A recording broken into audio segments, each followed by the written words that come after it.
Hey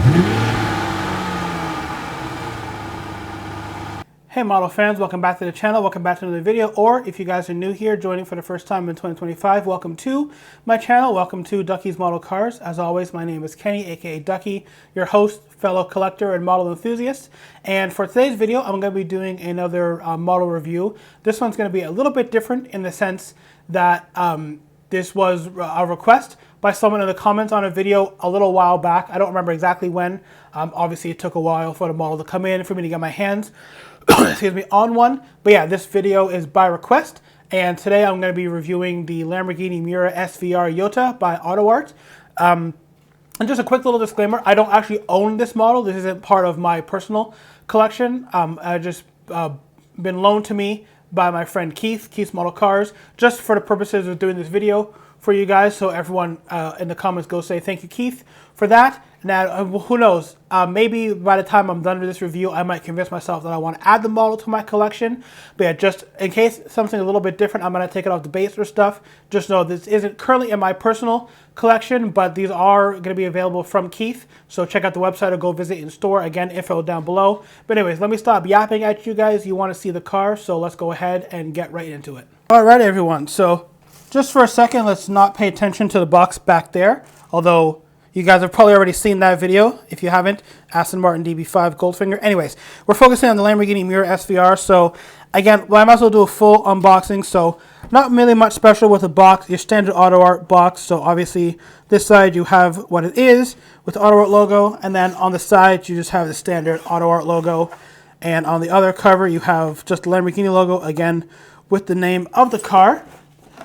But let's go ahead and carefully unbox this. Of course, as I mentioned, this isn't in my personal collection, so everything needs to go back all nicely.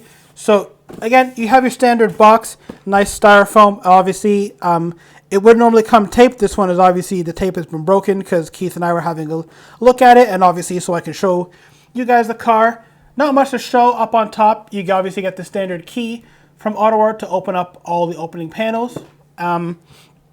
But let's go ahead and, which way's the front? Let's open it from the front so you guys can see.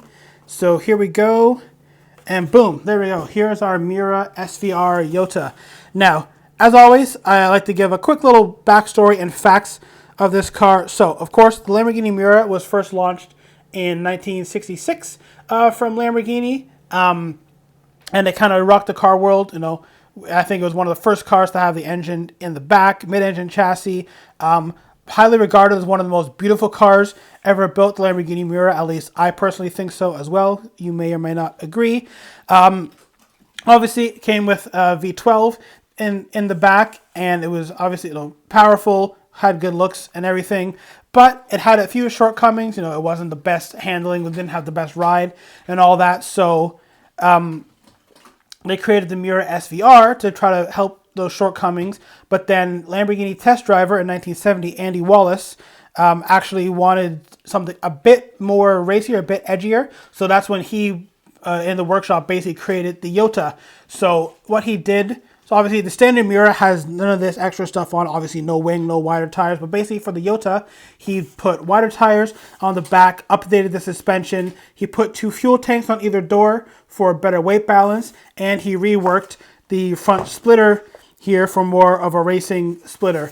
Now SVR, SV, super veloce in Italian, means super fast. R obviously is for race. And Jota doesn't really mean anything. It's kind of the more racy variant name that Lamborghini uses on their cars. But Jota is basically just the way the Spanish pronounce the letter J. And I don't remember how all the details off by heart, but basically the J was also an FIA classification because I think the intent was to try to go racing with this car. But anyways, I guess the point I'm trying to make with all this babble is that this is basically an exact one-off car. Now, it's not really. It's the one-off factory-built Lamborghini Miura SVR Jota.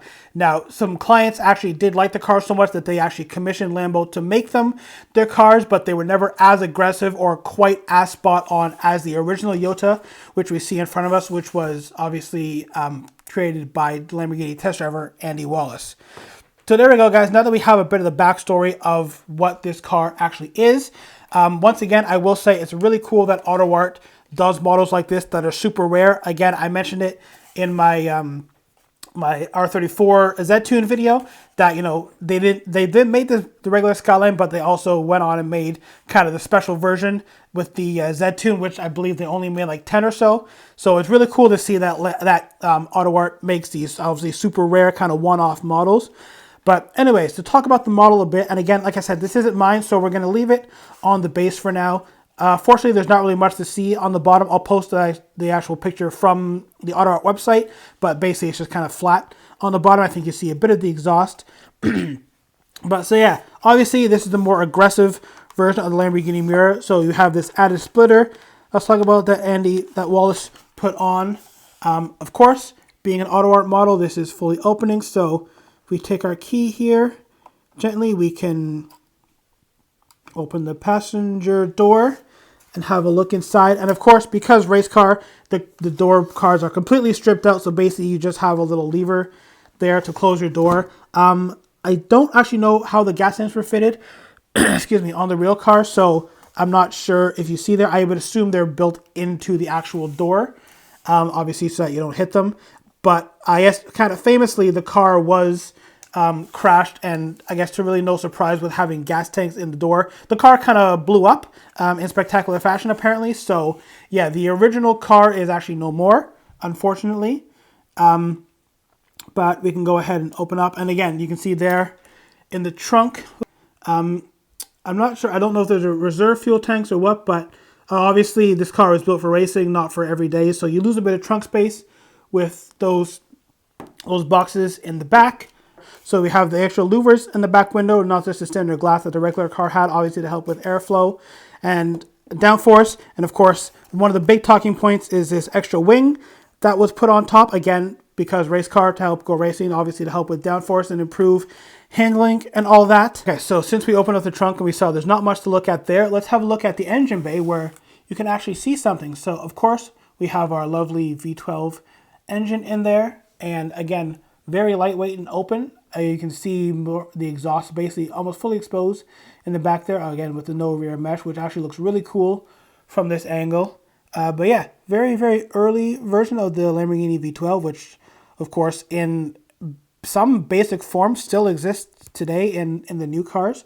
So really cool to obviously keep that lineage going. But yeah, you can see very like 1960s vibes in there. But yeah, pretty cool that you can see, you can open it. You can also kind of sort of see through the rear louvers there. But yeah, again, obviously awesome to see it all as one big piece. And again, because race car, very stripped out and lightweight. And, you know, for its time, this car actually did make a lot of power by today's standards.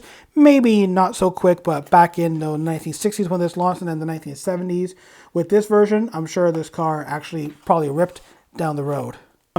We can take a quick look at the inside. Yeah, you can see inside, basically full racing bucket seats with the 3-point harness in there. Again, obviously the manual transmission, very stripped down interior, lightweight wheel, which the original Miura already had a pretty lightweight wheel, so I don't think much changed there, except for obviously just making it a race car, obviously making it a lot lighter. And of course we have the new wheels. If we look at the model from the back here, we can see it's more open, so you can see the exhaust basically there with no restrictions. You can see a little bit of the suspension in there, kind of the blue suspension. Again, the suspension was heavily reworked on this version of the Miura. We can see a little bit underneath. Again, all you really see is the exhaust pipes, which actually look kind of cool exposed. You can see obviously the really wide tires, the slightly wider arches at the back as well. Race wheels with the nice wheels. They almost look like BBS wheels. I'm not sure if they are BBS wheels, but they kind of look like the BBS wheels there.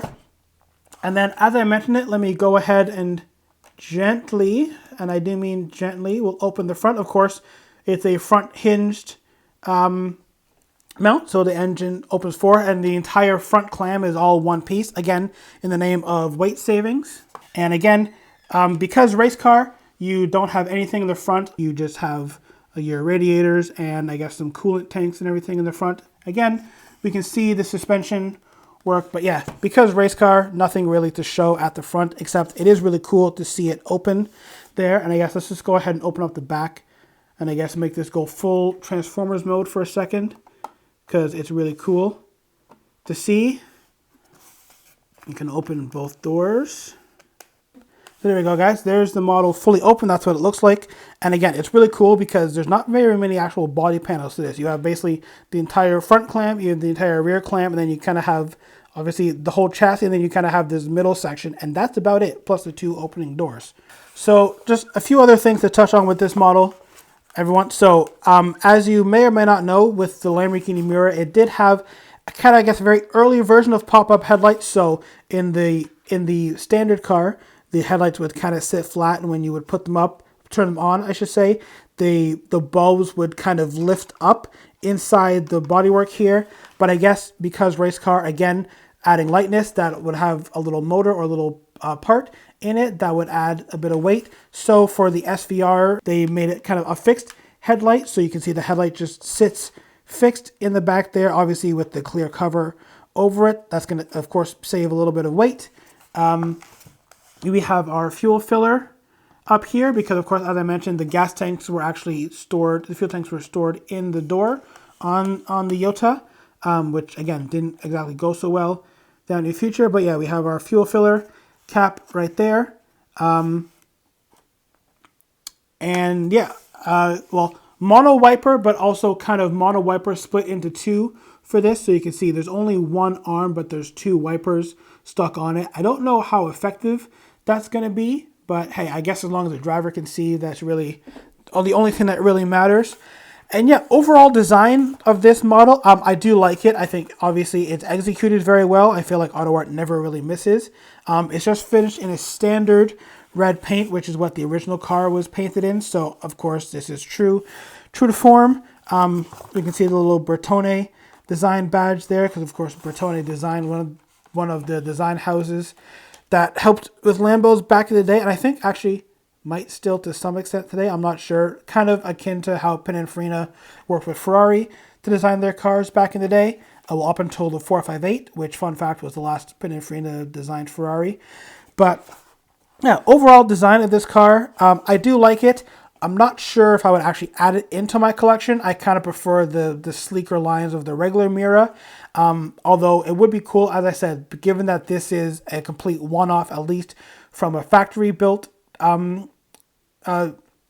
side of things. Again, some customers later on did get their cars made into Miura SVRs to kind of look like the Jota, but they were never, well, they were more stylistic. They were never actually full on with the suspension and everything like this car was. So we'll see. I don't know what the future holds. Maybe I'll, at some point in Miura will join the collection. Is it going to be the SVR Jota? Is this going to be a regular SV? I'm not sure. But there we go, guys. There's a kind of a quick overview and review of this car. Again, I don't remember exactly who made the comment, but hopefully you found this video informative. Hopefully you're going to go and pick one of these up. So yeah, that's the Lamborghini Miura SVR Jota. As always, if you guys enjoyed this video, please give it a big thumbs up. Remember to subscribe to see more videos in the future. Don't forget to follow me on Instagram to see when I post whatever new models are coming in or just whatever I'm posting there. That's going to be the first place you guys will find out about anything new coming to the collection before the videos drop, or to find out when a new video does in fact drop. Again, if you're shopping at Keele Model Cars, use my code Ducky10, which will be on screen right here and down in the description below. Again, all my information will be down below. All Keele's information will be down below. If you guys want to find some other websites to buy model cars that I know and trust, those will all be down in the description as well. But let me not ramble on too much and babble. Again, if you guys enjoyed the video, big thumbs up, and I'll see you all in the next one. Bye. Oh, and I guess I should say, if there are any other models that you guys know out there that you want to see me review, or you want my opinions on, whether on here or on Instagram, whatever, do leave me a comment. Of course, I do read all the comments, hence why this video was being made. So yeah, if you guys have any requests for any models that you want to see reviewed on the channel or just know my opinions on, drop a comment, shoot me a message on Instagram. I do read and reply to everything as and when I can. So there's that. But yeah, like I said, I will see you guys all in the next one. Thanks for watching. Bye.